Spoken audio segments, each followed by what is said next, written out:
¿Qué tal, mis queridos amigos, mis queridos hermanos? Qué gozo para mí saludarles, qué privilegio poderme conectar una vez más para compartir mi aporte al estudio de la lección de escuela sabática de este día.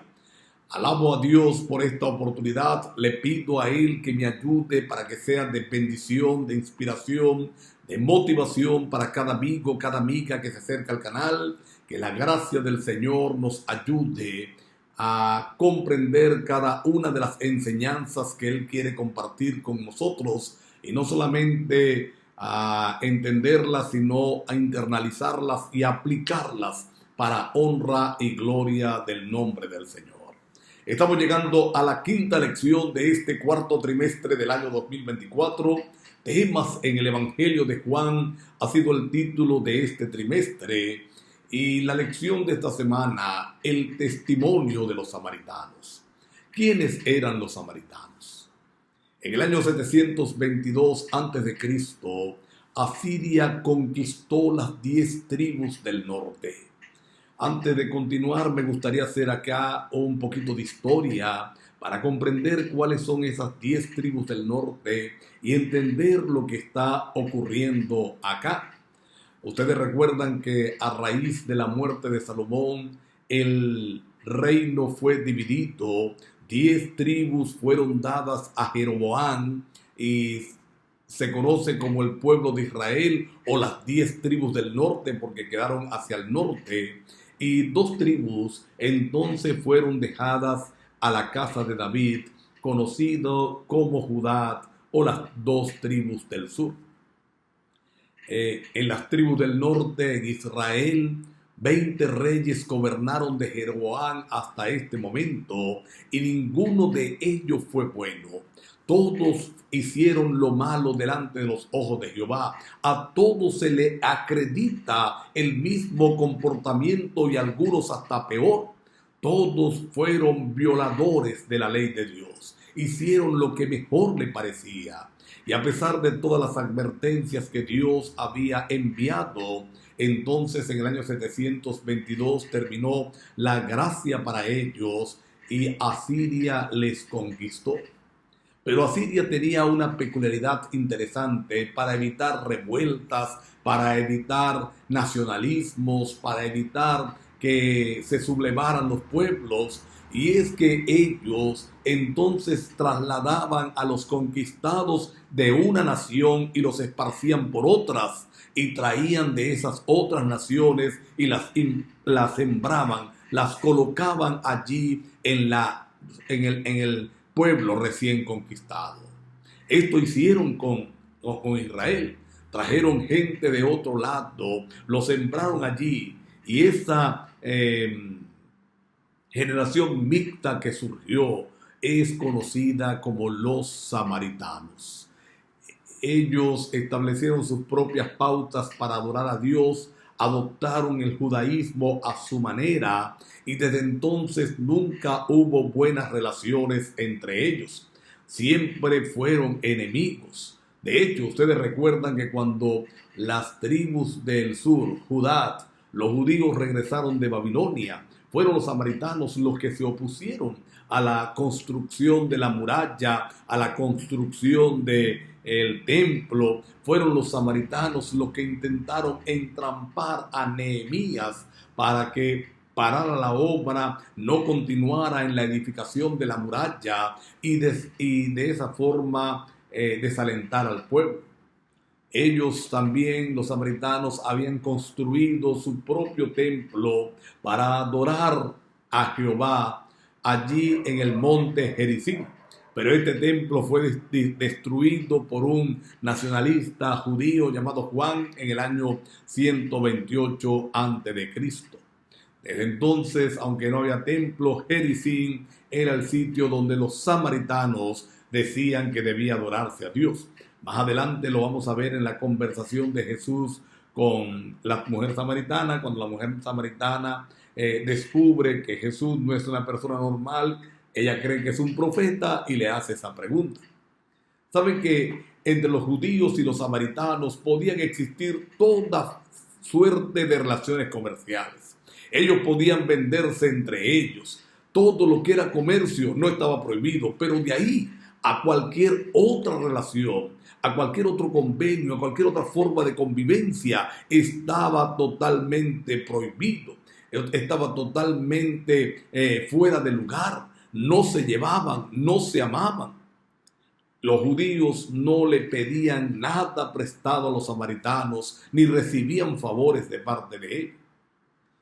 En ese contexto se nos da la lección de esta semana.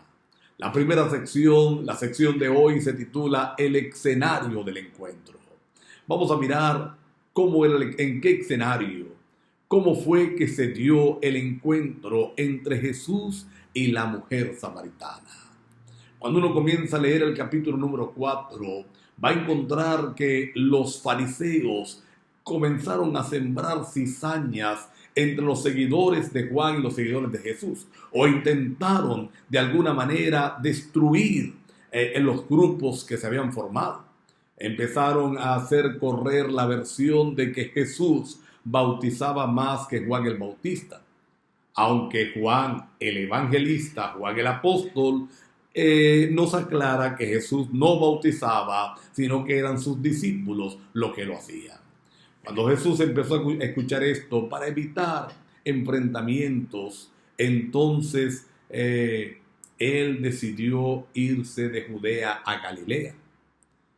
Pero me llama la atención lo que dice de Jesús. Le era necesario pasar por Samaria. Le era necesario pasar por aquel pueblo odiado por los judíos. ¿Saben que no era la ruta la que normalmente los judíos seguían? Había una ruta más larga que pasaba por la región de Perea, por arriba, que lo hacían los judíos con tal de evitarse el repugnante momento de encontrarse con un samaritano. Pero la Biblia dice que a Jesús le convenía, o lo era necesario, mejor dicho, pasar por Samaria. ¿Por qué le era necesario? Porque él sabía que un alma necesitada, que un alma sincera pero desinformada, que un alma sincera pero confundida necesitaba el encuentro de la salvación. Y a mí me llama la atención esto, ¿saben? Me gusta, porque cuando Jesús sabe que hay un alma necesitada, Él va hacia allá, Él camina hacia allá, Él va a buscar la salvación. Le es necesario ir a donde tú estás, querido amigo, querida amiga, si hoy necesitas de la salvación. Le es necesario venir a mí cuando ve que estoy necesitado de su presencia. Otra cosa que me llama la atención es la reacción de Juan el Bautista. Cuando le increparon, él dijo, mira, a él le conviene crecer y a mí menguar.